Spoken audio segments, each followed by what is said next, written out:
Olá, hoje a gente vai ter então o curso de aromaterapia. A gente vai começar falando uma breve introdução.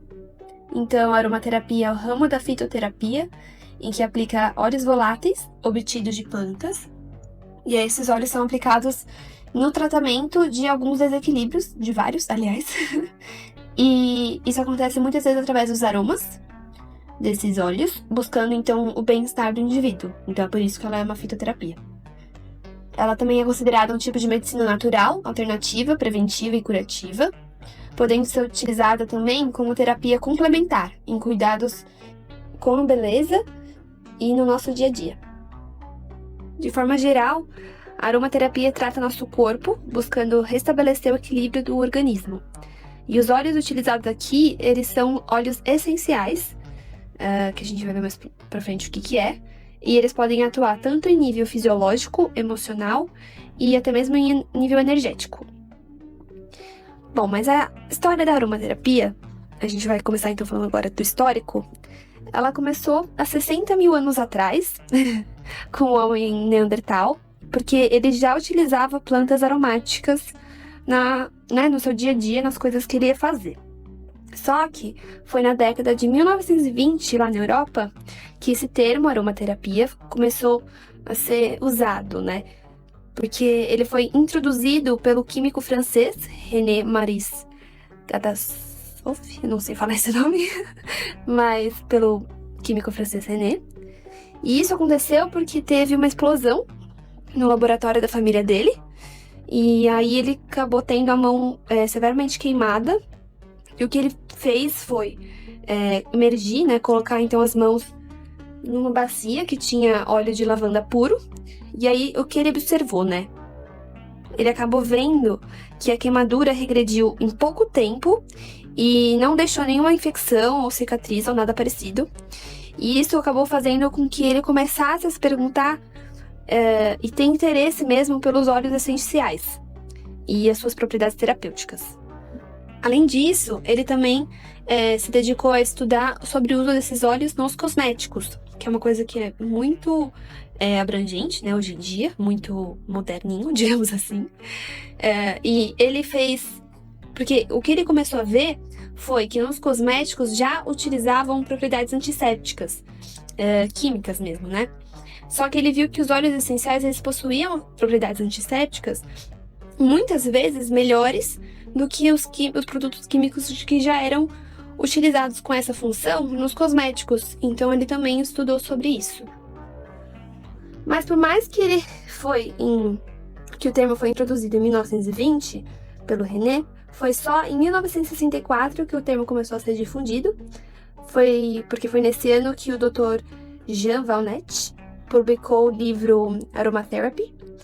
E nesse livro, ele apresentava resultados do tratamento de desordens médicas e psiquiátricas que ele acabou verificando na Segunda Guerra Mundial, que foi quando ele se voluntariou, né, como médico durante a Segunda Guerra.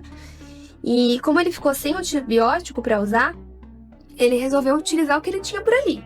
E o que ele tinha por ali eram óleos essenciais. Então ele usou e começou a avaliar os efeitos desses óleos, né? Muita gente sabe que na Segunda Guerra foi quando teve um grande avanço da medicina, né? Muitas coisas foram realizadas durante a Segunda Guerra. Então a aromaterapia também foi uma dessas coisas. E aí ele usou esses óleos essenciais para curar, né, infecções, e ele viu que esses processos infecciosos nas pessoas que estavam feridas, eles eram completamente exterminados, então acabou que não tinha mais nada, e quando utilizava, né? Então foi aí que começou, o termo aromaterapia começou a ser difundido, foi com a publicação desses resultados. Mas as plantas e os componentes dessas plantas, eles vêm sendo utilizados desde antes de Cristo, com diversos objetivos, então, tanto na medicina, que é como a gente estava falando até agora, tanto com objetivos religiosos e cuidados com a beleza, dentre tantas outras coisas. Já foram conduzidas pesquisas arqueológicas na Índia, no Egito e no Afeganistão, e verificaram que, mesmo antes dos anos 3000 a.C., pomadas e incensos aromáticos já eram utilizados, então significa que as plantas aqui também já eram utilizadas muito tempo atrás. No período neolítico, que no ano 4000 a.C., os homens tribais, eles cultivavam as plantas. E eles aprenderam também a extrair os óleos graxos, né? Que são os óleos vegetais. E isso eles faziam através de uma pressão aplicada por meio de pedras. Só que nessa época, eles também já conheciam alguns níveis de toxicidade de algumas ervas. Então, eles, com esse conhecimento, eles usavam as plantas, só que também com muita cautela. Ao longo da história, e até os dias de hoje, diversos povos e culturas vêm utilizando a aromaterapia com muitos propósitos. A gente pode citar aqui o povo chinês, que eles são conhecidos como precursores da utilização dessa aromaterapia, dessa técnica, né? Visando o bem-estar, a harmonia e equilíbrio do corpo humano. Por outro lado, a gente tem aqui os egípcios de novo, porque eles têm uma utilização muito ampla de plantas aromáticas dentro da sua cultura. Eles foram os primeiros povos a implicarem essas plantas, a usarem essas plantas na fabricação de incensos, como a gente já falou aqui, além do uso dos cosméticos também. Então, eles utilizavam plantas para os cosméticos, também para fins terapêuticos, e também foram conhecidos por ser os criadores do termo perfume. Esse povo, ele também realizava mumificação, os egípcios, né? Mumificação dos corpos com as plantas aromáticas, porque eles acreditavam que essas plantas tinham tamanha força e esse poder, esse valor antisséptico dessas plantas, que eram capazes de conservar os corpos imortais. Quase da mesma forma, os gregos implicaram o uso da aromaterapia em perfumes, massagens terapêuticas e para combater pragas. Então, você vê que, na verdade, a história da aromaterapia é realmente muito vasta, né? O emprego dos óleos essenciais é dividido em duas grandes vertentes, né? Na Europa. Então, a gente tem aqui primeiro a aromaterapia inglesa, que acabou se fixando mais no emprego dos óleos para o bem-estar e tratamento. Então, era voltado mais para o uso holístico. E do outro lado, a gente tem a aromaterapia francesa, que também é chamada de aromatologia, que é mais a ciência que estuda os óleos, né? Então, é realmente o estudo desses óleos essenciais, suas propriedades, sua, né, farmacologia. Então, além da área clínica, eles também abrangem a aplicação da aromaterapia em perfumaria, gastronomia, dentre tantas outras coisas. Mas o que a gente tem que tirar disso é que, seja inspirado na escola francesa ou inglesa, os tratamentos da aromaterapia permitiram muita evolução de estudos de diversas doenças. Então, isso agrega cada vez mais informações de benefícios dos aromas na nossa saúde, né? Então, aqui falando um pouco dos óleos essenciais, eles são substâncias químicas voláteis.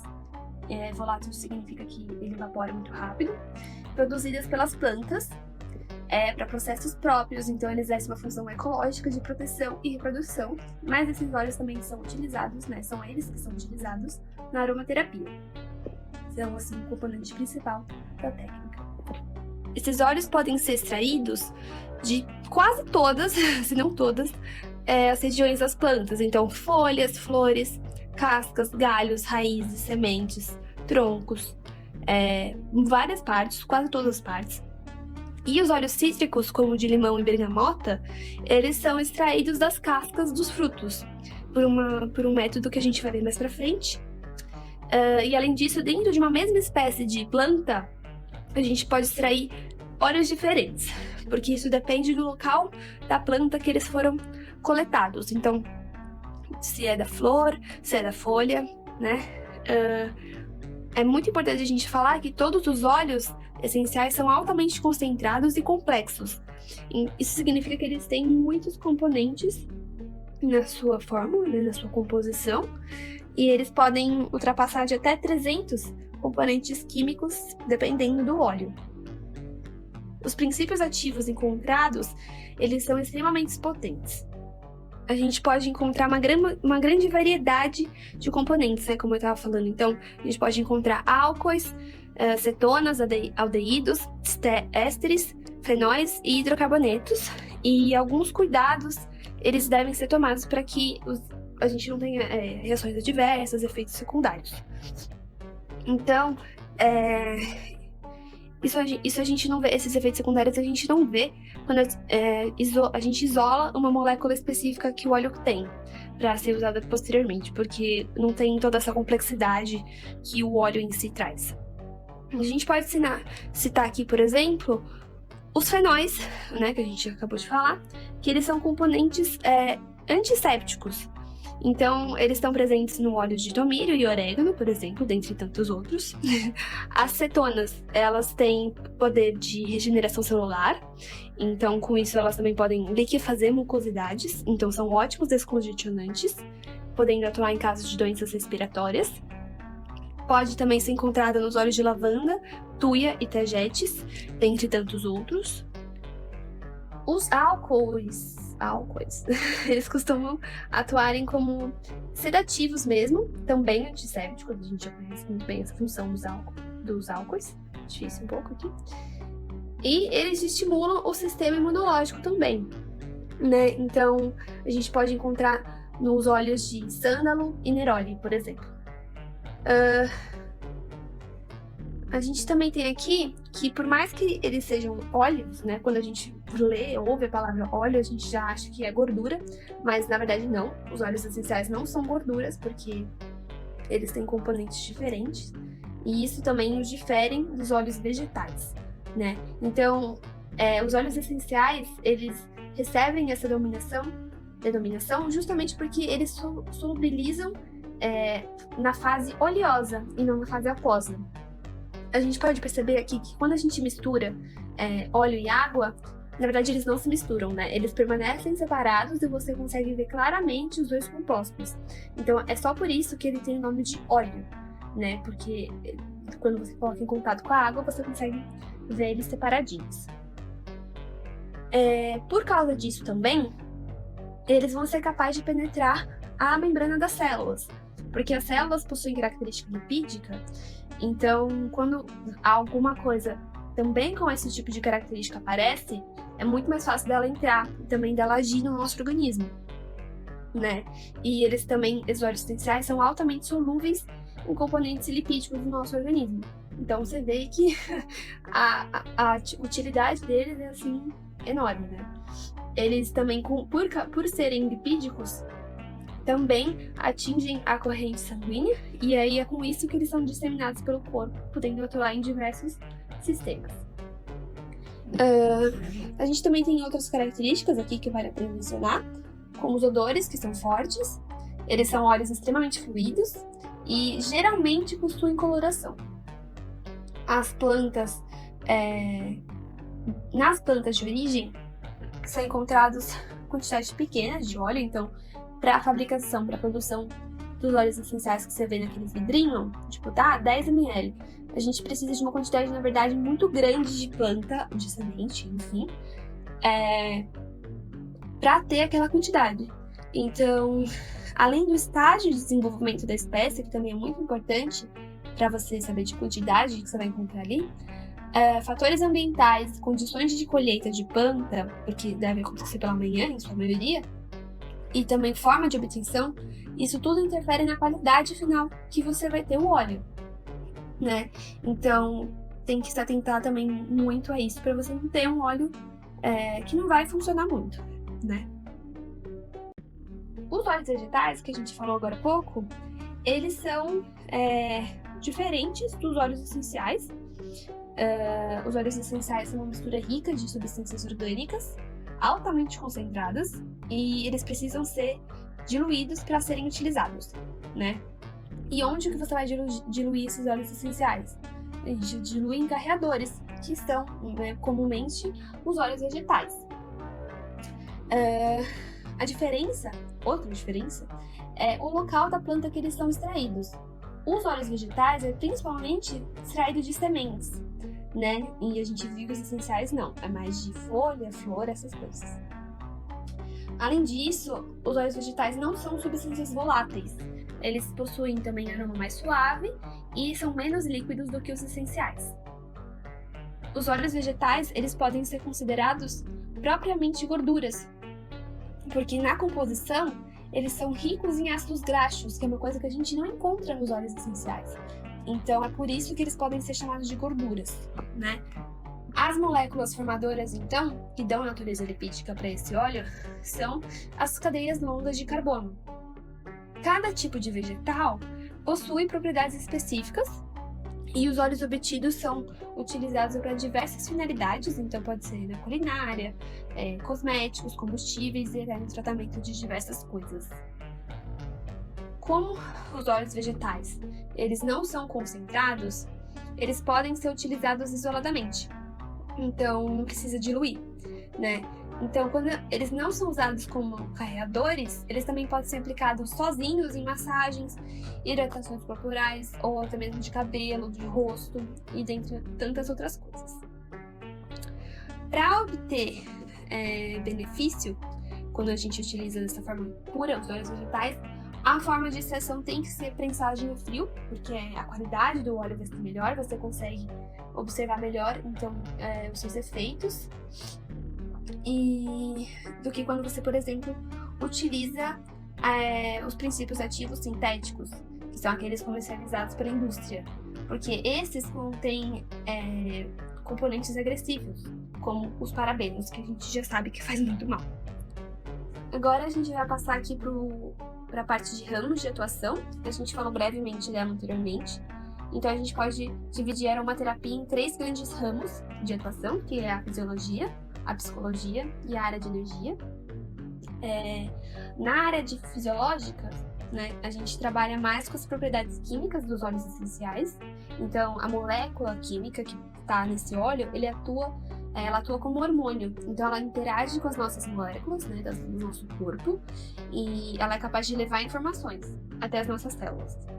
Então, de modo geral, a gente pode observar um poder antisséptico, anti-inflamatório, analgésico e sedativo. E a gente também tem que lembrar aqui que cada óleo interage da sua maneira, porque cada um tem seus compostos, e aí você obtém, então, os seus resultados, respectivos resultados, né? Na área da psicologia, você precisa inalar as substâncias para que você tenha efeito. Então, inalar o aroma, né?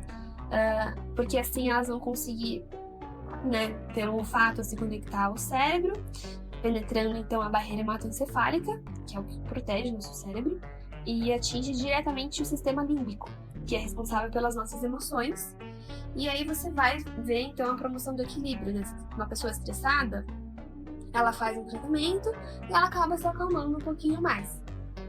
A memória olfativa, nesses casos, também é muito importante, né? Porque ela possui grande influência sobre o resultado. E em todas as formas de uso do óleo, na verdade, você entra em contato com os aromas. Então, você acaba entrando em contato com algumas emoções. Mas a inalação, propriamente dita, acaba exercendo efeitos psicológicos mais profundos, né? Por último, a gente tem aqui a área energética, né, a área de energia, né? E a gente tem pesquisas sendo desenvolvidas nessa área desde 1992.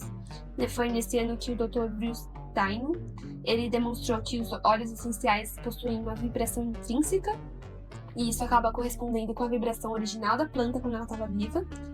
Dessa forma, os óleos eles podem interagir com o nosso sistema energético, aumentando a frequência do nosso sistema e diminuindo a suscetibilidade a doenças, né?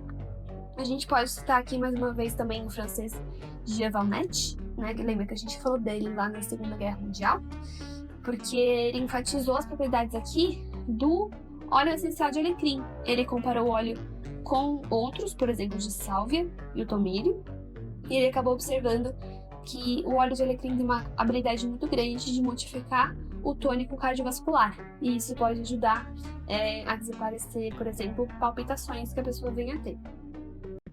Bom, mas para você ter esses efeitos, você precisa então usar eles de uma certa maneira, né?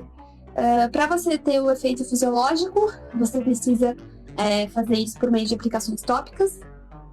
Essas aplicações podem ser de forma direta, sempre lembrando de diluir os óleos, porque quase todos eles, se eu não me engano, tem que ser diluídos, acho que só de lavanda não precisa. Também aplicação em massagens, banhos aromáticos e compressas, e também o escalda-pés. Tem alguns óleos essenciais que a gente tem que se atentar, porque eles podem causar manchas e queimaduras quando eles são expostos ao sol, né? Quando a pele com aquele óleo é exposta ao sol. Geralmente são os óleos cítricos, então laranja, limão, bergamota e arruda, por exemplo. E isso acontece porque eles têm furanocularinas. E por causa disso, algumas empresas escolhem retirar esses compostos dos óleos para justamente não ter esse perigo da pessoa, por exemplo, quer tirar uma mancha e acaba com uma mancha e uma queimadura. Então, tem que também ter muito cuidado, né? A gente vai começar aqui falando da aplicação direta, né, da forma direta. O que acontece quando você aplica o óleo apenas no local que está afetado. Mas lembrando sempre que essa aplicação deve ser feita com muita cautela, por causa da alta concentração de compostos.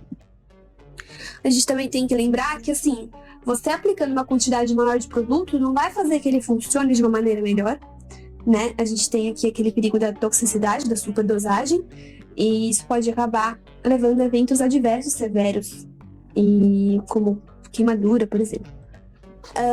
Geralmente é recomendado que se aplique de 1 a 5 gotas, e como eu falei antes, não são todos que podem ser aplicados puros e também não são em todos os casos, tá? Outra maneira da gente aplicar essas substâncias na pele é por meio de massagens, as massagens aromáticas. Essa técnica acaba estimulando pele, músculo e tecidos conjuntivos. Isso promove, então, relaxamento e equilíbrio. Aqui é necessário que você, então, dilua os óleos essenciais em óleos vegetais.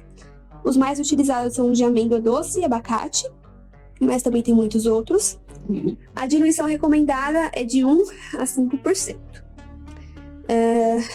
Por meio dessas massagens, você tem a eficácia imediata do composto, dos compostos que estão no óleo, né? Isso vai acontecer porque assim que ele possui acesso ao sistema linfático, que é o nosso segundo sistema circulatório, ele vai ser responsável por drenar tudo que está em grande quantidade, então tudo que está em excesso, né? Então a gente pode ter ele drenando fluido de células, de tecido, porque ele vai ser capaz de absorver, né, de levar com ele nutrientes ou qualquer outras coisas que sejam lipossolúveis. Então, lipossolúvel é tudo aquilo que é dissolvido em óleo e gordura. Então, como o óleo essencial ele é apolar, ele atrai esses nutrientes que estão em excesso e ele acaba eliminando, então, pelo sistema linfático. Outra forma aqui é realizar, então, compressas com água, seja água quente ou fria, misturada com algumas gotas de óleo, e aí você promove a absorção tópica desses óleos essenciais. Também podem ser utilizados em banhos, você pode diluir na água da banheira ou em sabonete líquido, e é outro modo de você adquirir, então, os benefícios dos compostos, ainda mais porque no banho, por causa da água quente do chuveiro, os poros da pele vão estar abertos e isso facilita, então, a absorção, né? Tem ainda outra possibilidade, que é o escalda-pés, que também pode ser chamado de pedilúvio. Você coloca os pés em um recipiente com água quente e óleos essenciais que você queira, né, dispersos no meio da água. E a água ela deve alcançar a panturrilha, né? Desse jeito você vai conseguir aquecer todo o corpo e também permite que os vasos sanguíneos dessa região, da região dos pés, eles se dilatem por causa da temperatura, né? Que a gente falou que é água quente. E quando eles estão dilatados, eles recebem mais sangue. E isso reduz a congestão em outros lugares do corpo, né? Isso acaba sendo, então, recomendado em caso de insônia, congestões, gripes e resfriados e dores de cabeça. E dentre tantas outras coisas. No uso tópico dos óleos essenciais, a gente depende de alguns fatores para que eles sejam propriamente absorvidos, né? A gente tem aqui algumas coisas que permitem uma maior permeabilidade da pele a esses óleos, né? Aos compostos dos óleos. Então a gente pode citar aqui a temperatura mais elevada, a pele tem que estar, digamos assim, quentinha, para os poros abrir, aquela coisa que eu falei do banho. Também pode acontecer por meio dos banhos quentes, compressas, né? Que é o que a gente estava falando. E a pele tem que estar muito bem hidratada e íntegra para ele ser absorvido. A inalação é outra maneira de você absorver os óleos essenciais. Aqui a gente tem a atuação mais na área psicológica, como a gente falou antes. mas também possibilita tratar distúrbios respiratórios, então asma, bronquite, pneumonia, laringite, rinite, tudo com it, pode ser tratado através disso também.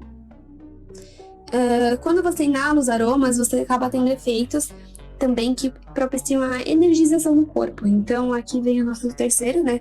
A gente tem que dizer aqui que a inalação, então, ela tá na área psicológica, energética. E por quê, né? Os receptores do nariz, eles estão ligados ao nosso sistema límbico, e isso faz com que o olfato desencadeie, então, memórias e emoções, o que vai fazer esse efeito todo. Existem muitos meios que você pode realizar a dispersão dos aromas do ambiente, e o mais comum é você utilizar difusores. A gente tem aqui a imagem daquele difusorzinho, que é como se fosse um nebulizador. Então, nesses aparelhos, você dilui gotas de óleo, naquele que você quiser, na água. As moléculas, elas vão ser difundidas pelo ar e elas duram horas intactas no ambiente. Então, você consegue ter um efeito, assim, prolongado, né? E você consegue até eliminar as impurezas do ar. Então, você purifica o ar também com o difusor. Tem uma qualidade melhor de ar. É importante também mencionar que o excesso de estimulação olfativa não é de tudo uma coisa boa, não é uma coisa muito bem-vinda. Especialistas continuam afirmando, que é recomendado criar intervalos entre cheiros sem sentir cheiro nenhum, para que o olfato consiga se renovar antes dele receber mais aromas. E assim você consegue também ter um efeito melhor do que você está sentindo. E além dos difusores, você também pode ter, então, a inalação direta, né, dos aromas dos óleos. É a maneira mais simples que existe. Você pode ser capaz de, então, afetar o humor e emoções.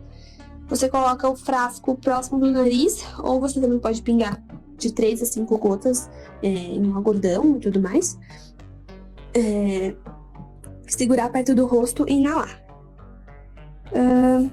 Ainda é possível que seja utilizado o óleo essencial de maneira interna, então pela ingestão. Só que essa modalidade, ela só é realizada através de recomendações médicas ou de algum terapeuta apropriado, né, de alguém qualificado.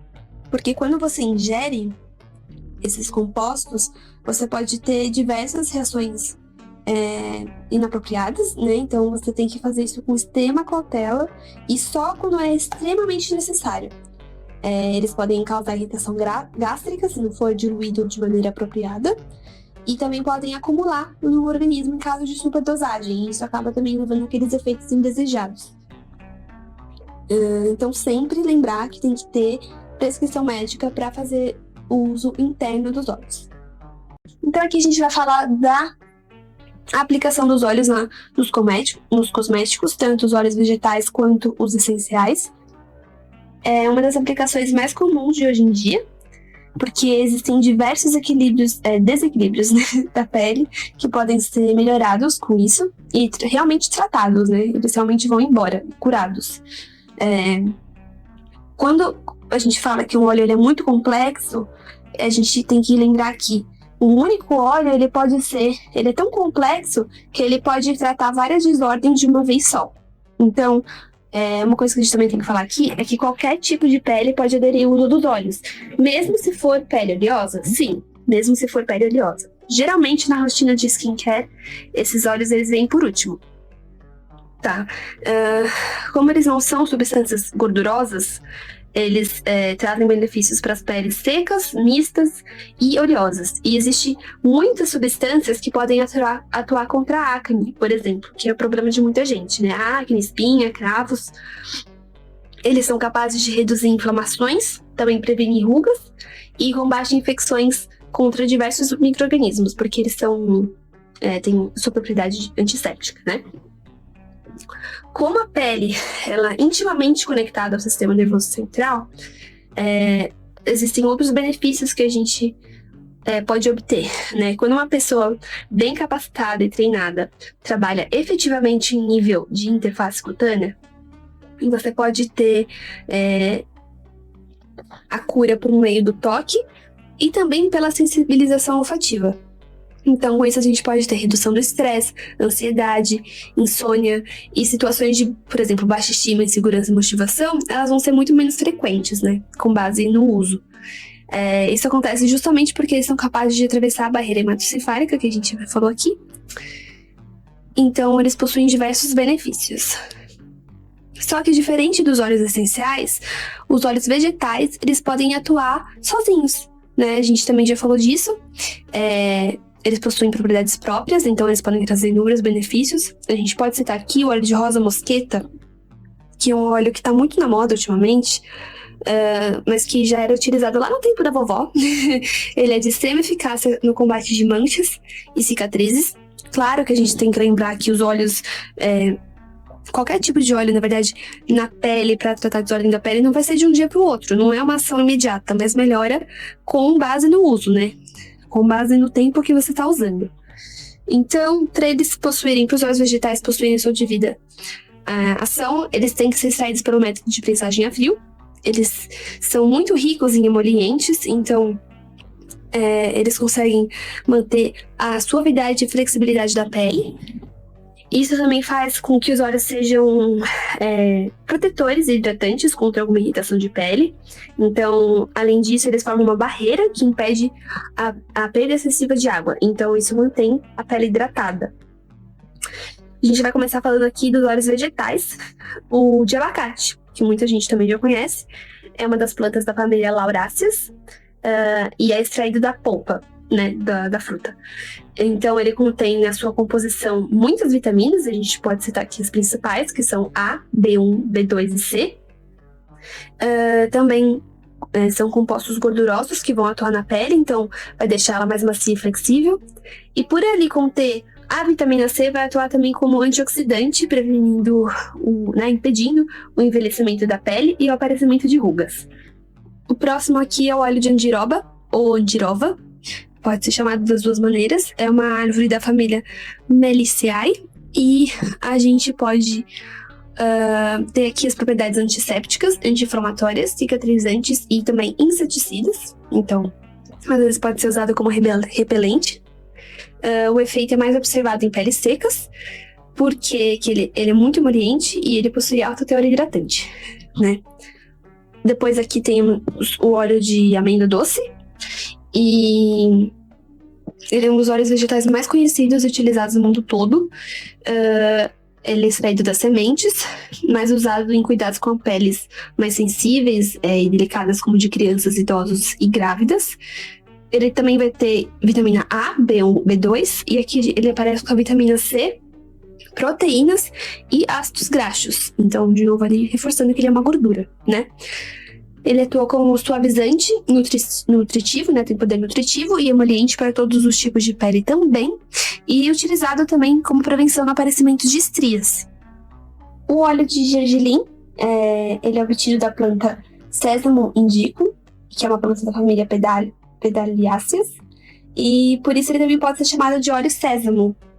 Ele vai ter, então, vitaminas do complexo A, B e E. Então, isso vai ser muito aplicado na hidratação e proteção da pele. Também vai ser capaz de aumentar a tonicidade e firmeza muscular. Além de também ser muito bom para aumentar a circulação sanguínea na região. Já que o óleo de girassol, ele tem ação emoliente e revitalizante. E isso faz com que ele seja muito utilizado em massagens. É aplicado em peles secas, porque ele também é um ótimo hidratante. O óleo de germe de trigo, ele concentra alto teor de proteínas e vitamina E, além do ácido linoleico e de fosfolipídios. A vitamina E, ela vai ser capaz de impedir a perda de vitamina A no organismo. Então, isso vai retardar o envelhecimento da pele, além de impedir o aparecimento de varizes, porque ele também é fortalecedor dos vasos sanguíneos. Ele é extraído do germe de grão de trigo. Então, por isso que ele recebe esse nome. Já que o óleo de jojoba, ele é capaz de obstruir os poros e glândulas sebáceas e vai regular, então, a oleosidade intrínseca da pele. Também vai ser capaz de limpar o bulbo capilar. Ele geralmente é aplicado no tratamento de rosácea e acne. Penúltimo, a gente tem aqui o óleo de semente de uva. Ele tem elevado teor de alfa-tocoferol, ácido linoleico e ácido palmítico. Isso vai realizar a regeneração e manutenção da pele. Ele é extraído da semente do fruto e é muito utilizado na prevenção de estrias também, assim como aquele outro óleo que a gente falou, o óleo de amêndoas. Por último, a gente deixou então o óleo de rosa mosqueta, porque, como eu falei, ele é um dos queridinhos. Ele é extraído por prensagem a fio das sementes do fruto da rosa rubiginosa, que também pode ser chamado de rosa canina, que é essa florzinha que vocês estão vendo aí na imagem. Ele é extremamente conhecido e utilizado por causa da sua alta capacidade regeneradora e também promove a renovação celular e cicatrização. Bom, então agora a gente vai falar dos métodos de obtenção dos óleos. A gente já citou alguns aqui, né, da prensagem a fio, é um dos, mas não é o único. Então a gente já sabe que diversas partes da planta pode ser utilizada para a extração dos óleos essenciais e também os vegetais. Só que existem aquelas partes que são mais específicas, que são onde a gente vai obter um óleo mais adequado, né, de uma melhor qualidade. E, por exemplo, às vezes, aqueles que são obtidos da flor são melhores do que aqueles obtidos das folhas, e isso numa mesma planta, né, numa mesma erva. Isso vai acabar acontecendo por causa de diferença de composição dessas duas regiões. Então, existem vários métodos que podem ser utilizados. Para cada planta tem aquele que é mais adequado para ela, mas de um modo geral, para os óleos essenciais a gente usa mais destilação a vapor e para os óleos vegetais, prensagem a frio, né? A gente também tem que lembrar que o processamento doméstico ele pode ser feito, mas não é muito adequado, porque geralmente você precisa de uma quantidade muito grande de planta, de folha, de flor, seja lá o que for, para você obter uma quantidade boa do óleo vegetal ou do óleo essencial. A gente vai ver mais pra frente o rendimento de cada um deles. Então, vamos começar aqui pelo método de enfleurage ou enfloração. Foi um dos primeiros métodos a serem utilizados na história, e nesse método eles utilizam as pétalas das flores, né? Porque elas são muito delicadas. Então, o que acontece é uma extração em camadas. Então, vão ser utilizados tecidos que estão embebidos, né? Eles estão muito molhados em óleo e também gordura. Isso faz com que o óleo que está na pétala da flor, ele migre para esse tecido, onde ele vai ser dissolvido, né? Depois, numa segunda etapa, ele é removido do tecido com solventes adequados e próprios para isso. E eles também, esses solventes também são removidos posteriormente para você ter, no final, o óleo essencial. Ele é um método mais antigo, então hoje em dia ele não é utilizado, né, ele é obsoleto, mas em casos raros assim, tem uma flor, por exemplo, que tem baixo teor de óleo essencial, ou que é muito delicada para ser, né, extraída pelo método de destilação, ou até aquelas flores que são cortadas e depois de cortar elas continuam a produzir óleos. Esse método de enfloração ele pode ser utilizado, mas apenas em último caso, né? Porque ele é um processo muito lento e de baixo rendimento. Segundo, a gente vai falar aqui da prensagem a frio, que a gente já falou um pouco dela, né? Pode ainda ser chamada de expressão a frio ou processo da esponja. Geralmente utilizado na Itália para obtenção de óleos vegetais, ou casos na extração, né, de óleos obtidos de cascas de frutos, que nem os óleos cítricos. O processo ele vai acontecer com o corte de frutas cítricas ao meio, e então você separa as polpas das cascas, e as cascas elas vão ser imersas na água e vão ser esquecidas ali por várias horas. Depois, numa segunda etapa, as cascas elas vão ser comprimidas com as mãos mesmo. Hoje em dia já existem aparelhos para isso, mas antigamente era com as mãos, que estão com esponjas, né? Então a esponja vai ser responsável por absorver todo aquele suco, todo aquele sumo, né, das cascas que estão diluídos em água. Depois isso vai ser separado, né? O rendimento máximo aqui é de 80% do conteúdo total. Do ponto de vista terapêutico, esse é o melhor método, porque como você não submete a planta ao calor, você tem menos alterações das moléculas, porque o calor influencia nas ligações, né, químicas. Então, isso acaba sendo melhor. O terceiro aqui é a maceração.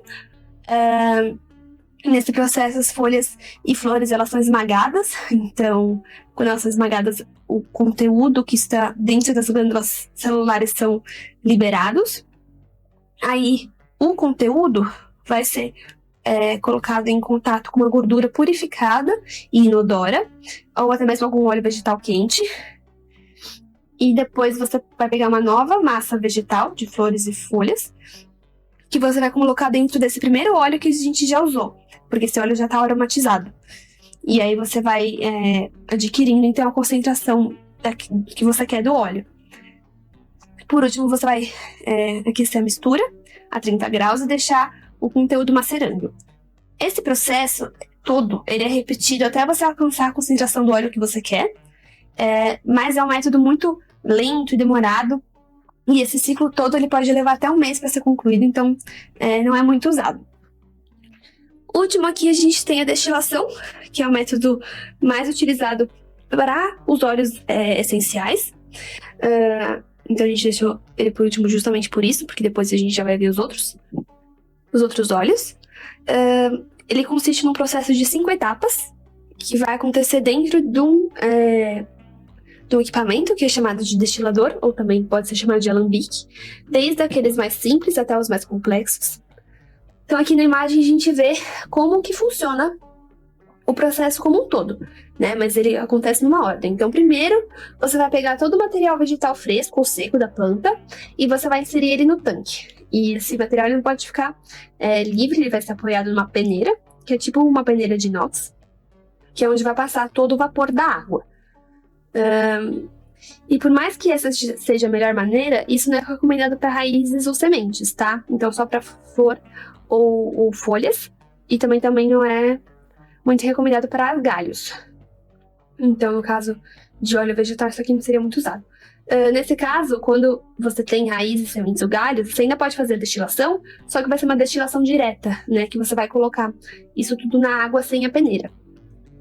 Bom, aí depois o material ele é aquecido pelo vapor, né? Então uma destilação indireta. E junto a esse material você carrega substâncias aromáticas voláteis.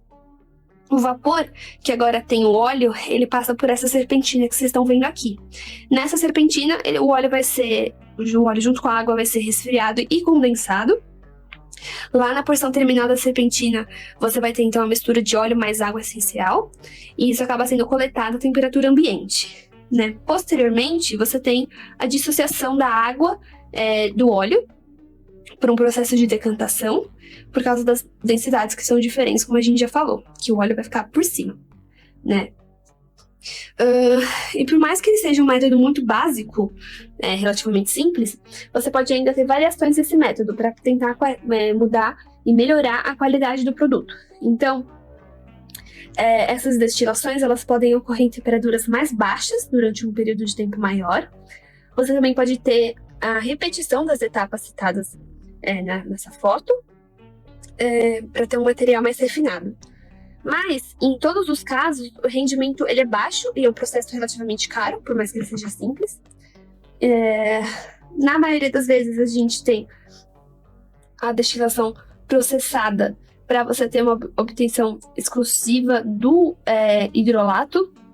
O hidrolato ele nada mais é do que a água que foi separada do óleo. Por quê?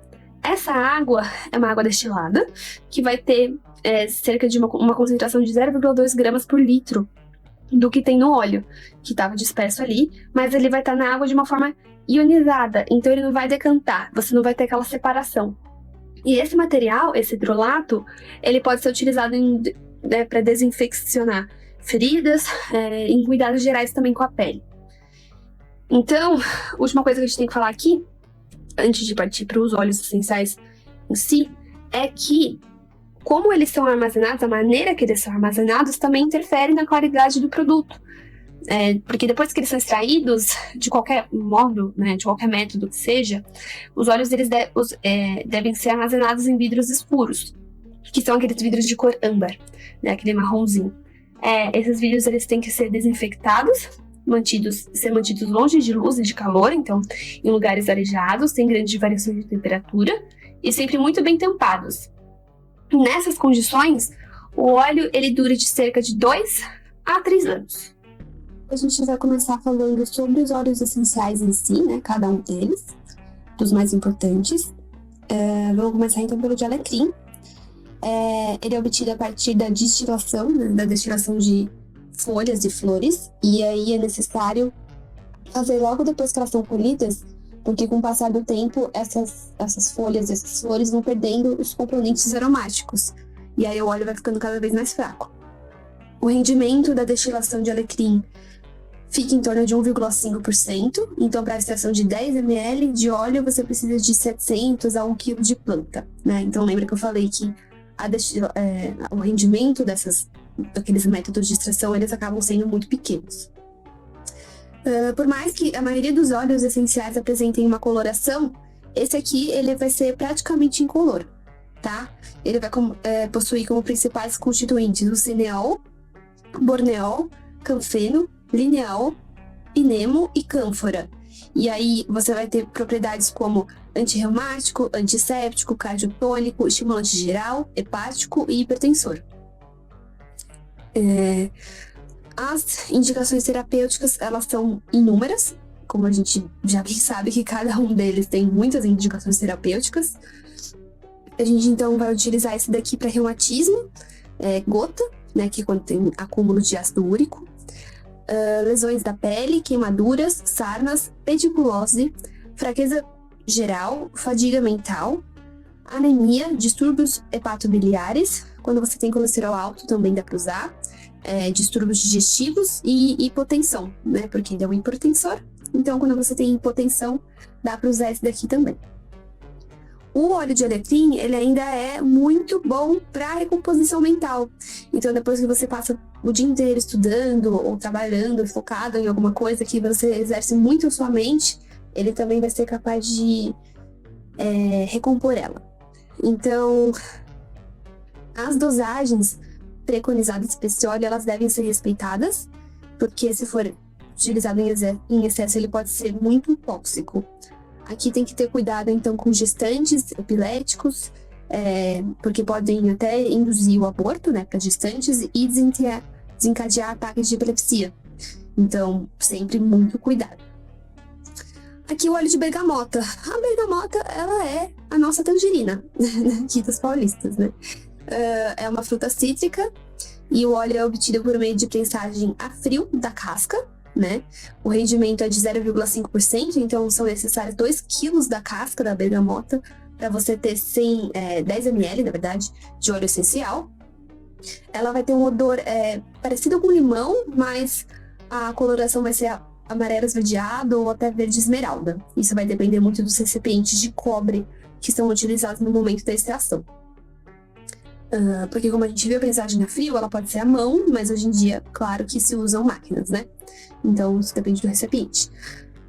Ela vai possuir elevados teores de ésteres e tem como principal componente o canfeno, limonemo, acetato de linalilo e nerol.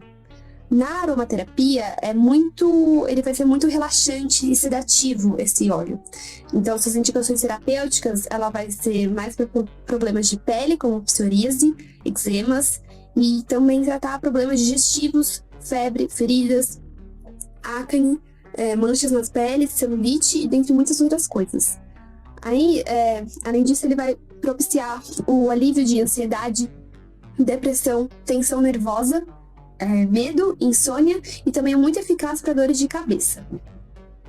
Já o óleo de camomila, ele é obtido através da destilação das flores, sendo que a colheita dessas flores elas têm que ser feitas em dias secos para ter um melhor óleo. O rendimento é de 0,22% e vai fornecer um óleo de cor azul, justamente porque ele tem um componente, que é o azuleno, que ele está em altas concentrações nesse óleo. E ele é um potente agente anti-inflamatório. Então, por isso que a cor vai ser azulada. Ele é altamente recomendado para ocorrências femininas. Então, hemorragias, irregularidades na menstruação, né, no fluxo menstrual, cólicas, porque ele é um antiespasmático. Ele vai ter, então, como propriedades analgésico, antianêmico, antidepressivo, cicatrizante e um antiespasmódico, que eu falei lá das cólicas. Ele também é muito indicado para fadiga, afecções do fígado, insônia, acessos de histeria, dores musculares e dores nas articulações. E também em casos de flatulências e erupções alérgicas. O óleo de canela, ele vai ser extraído da casca do tronco da árvore e das folhas também.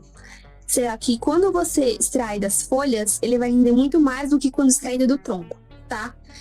Para você ter 10 ml, você vai precisar então de 500 gramas de folha. Então você percebe que dentre os outros, né, os que a gente citou anteriormente, esse aqui é o óleo de canela, ele é o que tem um rendimento até melhor em comparação aos outros. Ele vai ser aplicável então para diversas situações, como reumatismo, indigestão, resfriados, gripes, acne, cabelo em geral, né? Porque pode ser utilizado para cabelos ressecados e cabelos opacos, depressão, cansaço, fadiga mental e dentre muitos outros, como tensão, exaustão e fraqueza. A erva doce, ela é uma erva que sempre foi muito utilizada, né? Desde outras eras, e ela vai possuir como principal componente químico o anetol. Esse componente, ele atua muito no sistema digestivo, então tem muita gente que fala, faz um chá de erva doce se você estiver com gases, com dor de barriga e etc. Então ele acaba sendo muito bom para isso. O rendimento ele é um pouco baixo, né? Você precisa de 33 quilos de semente de erva doce, não sei se vocês já pegaram na mão, mas a erva doce é muito leve, então assim, você precisa de muita semente de erva doce para você ter 1 litro de óleo, né? E essas sementes, elas são o fruto da planta, tá? O óleo, ele tem muitas propriedades, além dessa de atuar no sistema digestivo, mas atuando no sistema digestivo, ele inibe o apetite também, tá? Além disso, ele tem capacidade anti-inflamatória, analgésica, antitrombótica, né? Que é para prevenir a formação de trombos na corrente sanguínea.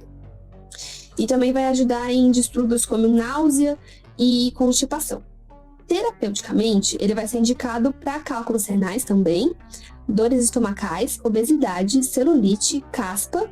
Também pode ser usado como tônico para a pele, fortalece a gengiva também, alivia a coceira, reduz estresse, medo, ansiedade, fraqueza e também utilizado na drenagem linfática. Na drenagem linfática, você pode usar o óleo de erva doce misturado com o óleo essencial de limão e o óleo vegetal de andiroba, que a gente falou antes. Mas, por mais que ele seja muito bom, ele vai ser contraindicado para gestantes, epiléticos e crianças de até 5 anos. Também pele que não esteja íntegra e pessoas com endometriose, câncer no seio ou no sistema reprodutivo, tá? O óleo de eucalipto, é o nosso próximo óleo aqui, ele vai promover, ele é conhecido como óleo de limpeza energética, né? Então, a sua extração, ela acontece pela destilação a vapor das folhas da árvore, e você tem que utilizar folhas mais velhas e que foram originadas de ramos maduros. E quanto mais fresca a folha, mais concentrado o óleo vai ser. Ele vai possuir coloração de amarelo pálido, tá? Com um aroma semelhante à cânfora. Então lembra que os aromas, eles são bem fortes, né? Dos óleos essenciais. Ele vai ser constituído principalmente pelo eucaliptol, que tem alto teor antisséptico. Onde você pode aplicar esse óleo, né? Durante banhos e massagens são as formas mais comuns que as pessoas usam. A absorção e eliminação parcial vai acontecer a nível de pulmão. Então é ali onde ele vai ter maior ação. Por isso que ele vai ser muito bom para tratar rinite, resfriado, sinusite, bronquite e eliminar catarro, porque ele também é um expectorante. Tá? Além disso, ele vai ter então poder anti-inflamatório, vai poder ser utilizado para doenças reumáticas, para diminuir estresse, fraqueza, ansiedade e falta de energia, e também é utilizado para cabelo, quando a gente fala, né, no uso do cosmético, para cabelos fracos, opacos e caspa, e também promove a asepsia do couro cabeludo. Aqui também a gente tem algumas precauções, né, prevenções. Não deve ser utilizado durante a gestação ou na lactação. E pessoas que têm dermatite também não é muito bom usar, porque dermatite realmente é uma reação adversa deste óleo. Aqui então a gente tem o próximo óleo de lavanda. O que acontece com o óleo de lavanda? Ele é muito conhecido, é um dos mais versáteis e apreciados, né, na aromaterapia. Ele é obtido pelo vapor, né, pela destilação do vapor das flores, né? Essas flores, elas têm que estar como? Elas têm que estar abertas. Diferente do quando a gente usa ele em casa, a lavanda em casa ela tá fechada, as flores estão fechadas. Para você ter o óleo, as flores precisam estar abertas, tá? O rendimento é de 0,7% até 1,7%. Então você vai precisar aí de 1,5 kg a 2 kg de flor para você ter 10 ml de óleo, tá? Ele possui diversas propriedades, né? Como a gente disse, ele é muito versátil. Então ele vai ter propriedades antissépticas, cicatrizantes, analgésicas, hipotensoras, tranquilizantes e antidepressivas. E isso acaba sendo muito aplicado na área da saúde. Também pode ser usado contra a assadura em bebê. E aí, né, para esse fim, você vai utilizar ele junto com o óleo vegetal de germe de trigo, que é aquele que a gente falou antes também. Pode ser utilizado também para cólica, dermatite, né, ao contrário do outro que a gente falou, esse aqui ajuda na dermatite. Queimaduras também ajuda. Picada de inseto também ajuda na TPM e no fluxo irregular da menstruação. Além disso, ele também auxilia no tratamento de acne, espinha. Então ele pode ser usado também em peles oleosas, secas e inflamadas, tá? Com relação ao emocional, ele vai então aliviar estresse, ansiedade, depressão e vai ser também muito bom para dores de cabeça. Lembrando que esse e outros óleos não devem ser usados internamente, tá? Esse aqui, se ele for usado, né, sem ingerir esse óleo, ele isso não pode acontecer, porque até mesmo em doses pequenas, o óleo de lavanda, quando ele é ingerido, ele já provoca muita náusea, então a pessoa é capaz que vomite o dia todo. Ninguém quer vomitar o dia todo, né? Então aqui o óleo, a gente vai falar agora de melaleuca. Ele também é conhecido como Tea Tree Oil, tá? Ele possui diversas propriedades mundialmente conhecidas, ele é muito famosinho também, junto com o óleo de rosa mosqueta. A gente pode citar a ação cicatrizante dele, expectorante também e antisséptica. Essas três são as principais, tá? Na pele, ele também é muito usado, mas a gente fala aqui antes do rendimento, né? Então, para você ter 1 litro de óleo, você precisa de 100 quilos de folhas de melaleuca, tá? Então, muito utilizado. Então, o que ele vai ajudar, né? Qual que são as indicações terapêuticas dele aqui? Cravos, espinhas, picada de inseto, caspas, micoses, também utilizado para cistites, problemas respiratórios no geral, ajuda também na imunidade, né? Ele estimula o sistema imunológico, melhora desânimo e cansaço, tá? Então, essas são as indicações do óleo de melaleuca. Ele também acaba sendo muito bom para tirar manchas, de espinhas que já passaram. O próximo óleo aqui é o óleo de Salvia sclerea, tá? Essa planta, ela foi utilizada muito antigamente pelos romanos. O óleo essencial de Salvia sclerea, ele é rico em acetato de linalina, linalila, e isso vai compor cerca de 65% da composição total. Então você vê que assim é o principal componente do óleo. Então muitas vezes as ações que vêm do óleo é responsabilidade desse componente, tá? A gente pode citar aqui, por exemplo, o que o acetato de linalila faz, né? Ele é antidepressivo, antisséptico, antiespasmódico, adstringente, carminativo, também atua no sistema digestivo, ele é hipotensor, sedativo e muitas outras coisas. A extração, ela é feita também por destilação a vapor e são necessárias 70 quilos de planta para você ter 1 litro de óleo. Por causa daquelas propriedades que a gente mencionou anteriormente, a gente vai ter então indicações terapêuticas para controlar o fluxo irregular de menstruação, cólica, TPM, frigidez, também muito utilizado na menopausa, para também combater acne, reduzir o aparecimento de rugas, fechar os poros, né, contra poros abertos, caspa e também oleosidade no couro cabeludo, também utilizado para diminuir e aliviar a ansiedade, depressão e insônia, e dentre muitas outras coisitas a mais. Tomilho, então agora falando do tomilho, ele vai ser um poderoso antisséptico, usado com frequência para estimular, na formulação, né, de pasta de dente e enxaguante bucal. Esse tomilho que a gente tá falando aqui é o quetetimol. Então, esse quetetimol tem a ver com o composto principal dele, tá? Porque existem outros tipos de tomilho. Suas principais propriedades são anti-infeccioso, ele é também expectorante, então ajuda no catarro, repelente de insetos, antibiótico e analgésico.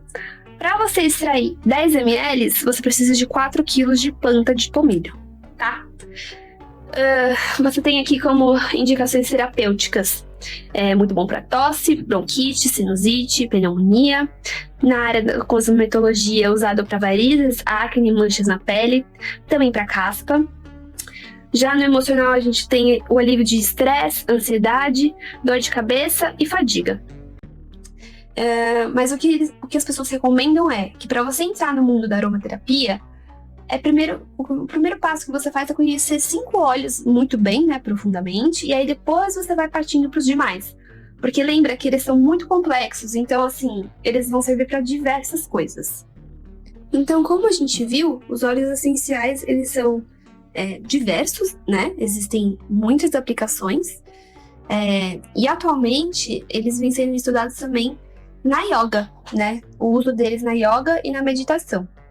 Então, o maior benefício dos óleos essenciais na yoga é que ele consegue trazer a mente para um estado de foco, de concentração e paz interior. E isso é possível por meio da inalação dos aromas que estão dispersos no ambiente por causa dos difusores, ou até mesmo quando acontece, quando aplica pouquíssimas gotas do óleo na pele. Geralmente essa última opção, ela acontece em aulas em grupo de yoga, porque é muito difícil você encontrar um aroma que agrade todo mundo, né, e que a sala realmente se adapte a esse aroma. Bom, então você tem algumas categorias, a gente pode citar aqui as calmantes, né, e as energizantes. Em sua maioria são esses dois que são usados. Então, para você ter calma e relaxamento durante aulas de yoga e durante uma meditação, você pode ter o uso de 4 principais óleos. O óleo de cedro, ele possui característica calmante, então ele é indicado para promover concentração. Já o óleo de capim-limão, ele pode promover o relaxamento muscular leve e também redução do estresse, além de ter efeito desintoxicante para o organismo. Depois aqui a gente tem o óleo de eucalipto, que ajuda na melhoria da respiração e também para promover clareza mental. Por último, a gente tem o óleo de lavanda, que vai possuir propriedades antidepressivas e sedativas, sendo muito aplicado para casos de ansiedade e insônia, e estresse também. Existem ainda alguns óleos que eles são usados para promover maiores índices de concentração, foco e aumento de disposição e energia para realizar as atividades da aula. A gente pode citar aqui 5. O óleo de laranja doce, ele possui propriedades calmantes e anti-inflamatórias, e ele também vai ajudar a promover o bom humor, além de ter também um relaxamento físico e mental. Depois a gente tem aqui o óleo de hortelã-pimenta, que vai contar com uma propriedade expectorante, que é quando você abre, né, o pulmão, alivia o pulmão, e também antiviral, além de propiciar uma sensação refrescante e revigorante. A gente também tem o óleo essencial de melaleuca, que é a Queretia Tree Oil, que a gente falou, que ele é um antisséptico e purificante também. Então, ele é importante para a limpeza e harmonização dos ambientes, né? Outro óleo aqui é o óleo de olíbano, e ele vai promover um estado meditativo e relaxante profundo, além de auxiliar na regeneração celular e desintoxicação do corpo. por fim, a gente tem aqui o óleo de limão, porque ele tem capacidade de eliminar toxinas e estimular a energia do corpo. Então, esses 9 óleos que a gente citou aqui, eles vão ser utilizados durante as aulas, né? Daqueles métodos que a gente falou, ou por difusor, ou algumas gotas na pele, sempre lembrando de diluir. Mas também a gente tem a opção de usar óleos depois da aula, né? Depois que a aula já acabou. E aí você vai ter uma ação de alívio de tensões musculares, que aí você pode usar os óleos de manjerona, alecrim, capim-limão, cássia e de gengibre. E aí, por outro lado, a gente também, na meditação, você pode prolongar o estado meditativo. Então, pode usar o óleo de melaleuca, lavanda, laranja, limão, hortelã-pimenta, eucalipto e de citronela. Então, a gente vê que, assim, existem vários óleos que podem ser utilizados na aula de yoga, né? E também para meditação. Então, na verdade, a aplicação dos óleos essenciais, ela é extremamente vasta, né? E isso ainda é pouco estudado. Eu tenho certeza que quando estudarem um pouco mais, vão descobrir outros para outras finalidades também dentro dessa área. Os óleos essenciais, eles são muito concentrados e complexos, né? É o que mais a gente fala aqui, mas é porque a gente tem que reforçar isso. Para vocês terem uma ideia, a cada gota de óleo, você vai ter 30 gramas do seu material vegetal, tá? Então, você imagina que, assim, é por isso que você usa muito pouco. Por isso que ele rende também, tá? Ele é realmente muito complexo, tá? A ação dos componentes, ela acaba sendo imediata no organismo. Claro que não quando aplica na pele, porque demora um pouco mais para você ver resultado, mas por isso que a gente tem que ter muito cuidado, porque caso a gente não tenha cuidado, a gente vai ter o que a gente chama de reações adversas, que é aquilo que a gente tem nas bulas dos remédios, que fala, esse remédio pode causar dor de barriga. Então, é isso que pode acontecer aqui, tá? Então, a gente vai citar e detalhar um pouquinho elas. São 4 principais. Então, começando aqui pela fototoxicidade, que a gente já até comentou um pouquinho, vai acontecer para compostos que têm furano com marinas, tá? Que a gente já falou um pouquinho lá atrás. Porque esses compostos, essas substâncias, elas podem causar algum tipo de reação na pele. Então, pode aparecer mancha escura, queimadura e até mesmo câncer em casos mais extremos. Isso, claro, quando você expõe ao sol, porque tem que sempre usar protetor solar. Usando protetor solar, tá tudo certo. Os óleos que possuem esse composto são geralmente os cítricos. Então, pode ser aqui limão, bergamota, laranja, verbena, dentre outros. E pensando justamente nisso, a indústria ela já possibilita a produção de óleos livres de furanocuraminas. Então, essa reação diversa ela pode ser evitada, mas não são todos, tá? Outra aqui são as irritações e alergias. Então, todas as pessoas que usam óleos essenciais estão suscetíveis a essas reações, tá? O que vai acontecer é que varia de organismo para organismo, né? E também dos compostos que estão presentes no óleo. Substâncias que têm aldeídos, né? Os óleos que têm aldeídos, eles tendem a causar mais irritação e queimadura na pele. Lembrando que o óleo de canela, que a gente falou um pouco atrás, ele também tem aldeído. Partindo aqui para os envenenamentos, são reações mais raras de acontecer, geralmente não acontece, mas pode, né? Então é bom a gente atentar aqui. O óleo de eucalipto, que a gente também falou, ele tem casos registrados de envenenamento. O que pode prevenir isso de acontecer são os gotejadores que a gente encontra nos frascos, né? Eles tendem a impedir a superdosagem, porque, como eu falei, a gente usa muito pouco desses óleos. É de, 1 a 5 gotas, assim, no máximo.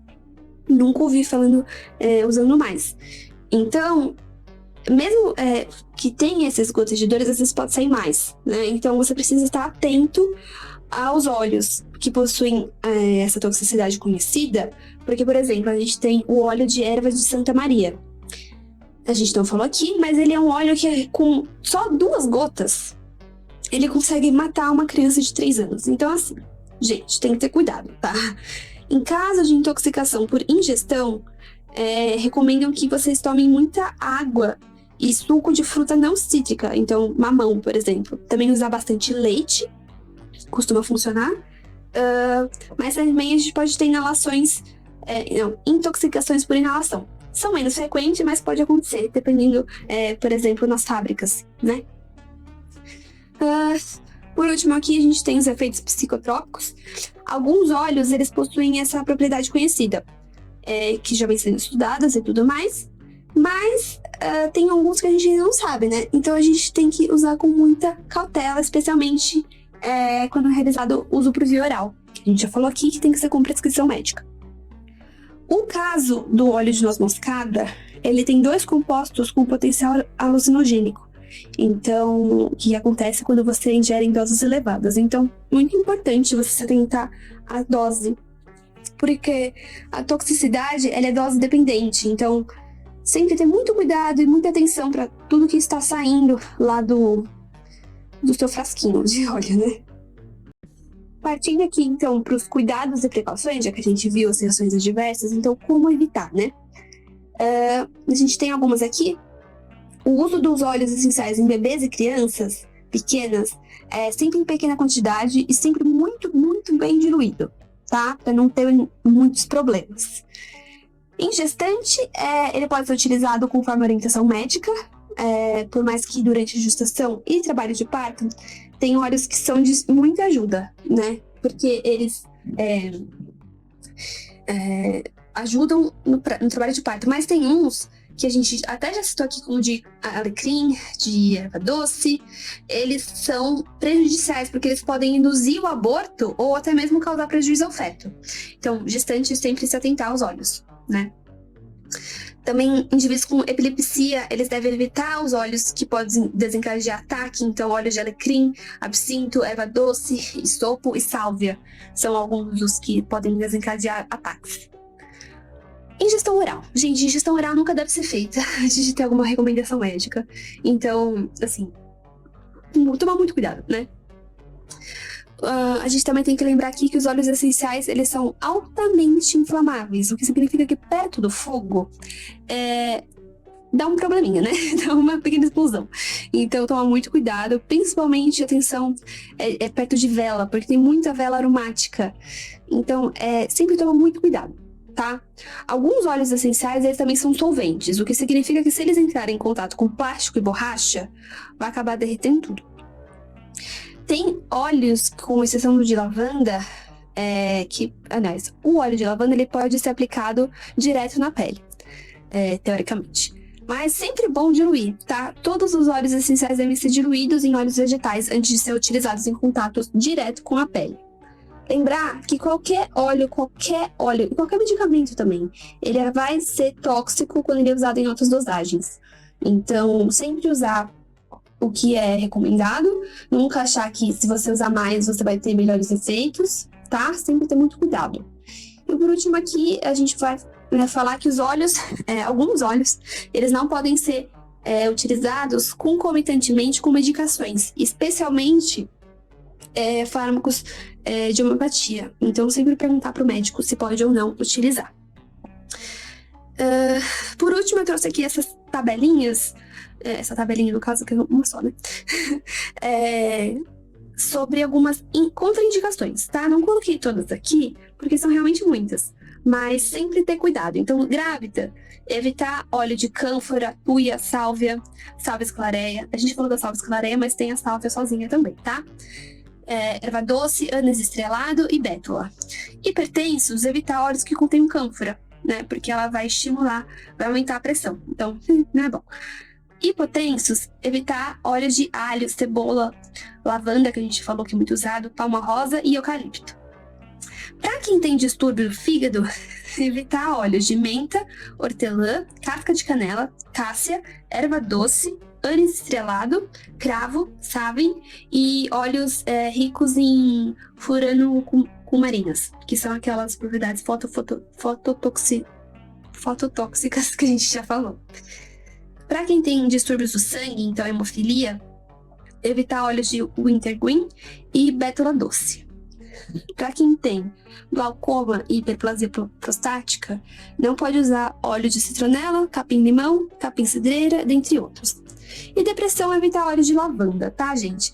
Aqui eu coloquei só alguns, mas é muito bom que vocês tenham em mente que, assim, sempre procurar, né? Porque tem muitas coisas, sempre consultar o médico, porque tem muito óleo, então sempre é bom dar uma verificada, tá? Então, aqui, concluindo, a gente tem o que, então? O que a gente já falou muito aqui é que a aromaterapia, ela não é algo novo, né? Ela é uma coisa que vem sim ganhando cada vez mais espaço, mas ela foi descoberta na década de 1920 e vem sendo cada vez mais estudada e enriquecendo o conhecimento sobre as técnicas, sobre os métodos de extração. Tanto que novas técnicas para extração dos óleos, elas se mostram melhores do que outras utilizadas antigamente, e algumas possibilitam a obtenção de óleo de melhor qualidade, como é o caso da destilação a vapor, para os óleos essenciais, claro, e prensagem a frio para os óleos vegetais. A gente também viu que os óleos essenciais são muito concentrados e complexos, né? Repletos de compostos, cada um com sua finalidade, e cada um possui diversas propriedades que podem ser utilizadas para muitos distúrbios, mas atualmente a área que é mais explorada é o de cosmético, né? Principalmente rotinas de skincare. E além disso, eles não devem ser aplicados puros, sempre diluídos, e nessa etapa acaba ocorrendo nos carreadores, né, nos óleos vegetais, que também possuem propriedades próprias e são excelentes para combater algumas coisas, alguns desequilíbrios. Exatamente por eles serem tão complexos e concentrados, eles precisam ser diluídos. E todo cuidado e atenção, como a gente vem reforçando nessas últimas coisas que eu vim falando aqui, todo cuidado e atenção é pouco. Então existem reações adversas sim, e também existem precauções a serem tomadas para você não evitar problemas maiores, como ter alguma intoxicação, tá? Então, sempre bom dar uma lida nas coisas antes de usar algum óleo, sempre estudar um pouquinho. E essas aqui são as referências. E muito obrigada!